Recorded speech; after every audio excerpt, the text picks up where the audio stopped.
Good morning. I hope you're having a fantastic week back at work. It's Thursday and time to share some thoughts. And I was on a call yesterday with a group of leadership thinkers and we were talking about the actively futurist leader. And I shared this idea of leadership being like being an icebreaker. And a few people came up with different definitions, which I thought was really interesting. And so I thought I'd share that.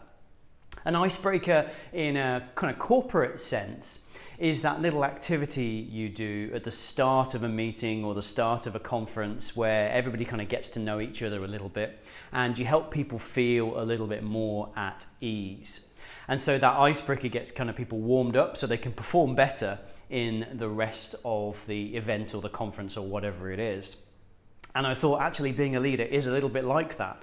You have to put people at ease. You need people to be trusting and feeling psychologically safe so they can do their best work.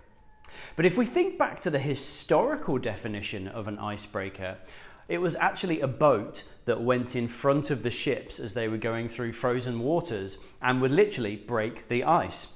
And so its job was to create a path through the frozen water so the ships could move more rapidly.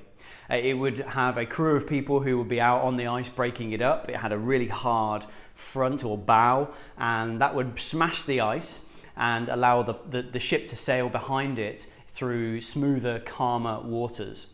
And much like that original historical icebreaker, I think a leader is an icebreaker for his or her team.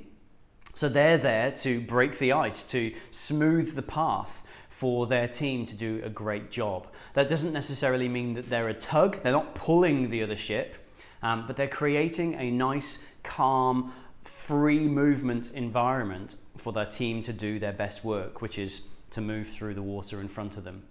So just two ways of looking at your role as a leader there. Are you the one who is helping your team to be psychologically safe, to operate at their best in their environment? Are you the one breaking the ice and helping them to do their best work through calmer waters? Or do you have a different definition of icebreaker that might be one we can include in a future video? I'd love to hear your thoughts below and let me know, are you one or the other or both? Speak to you soon, have a great weekend and I'll catch up with you next week.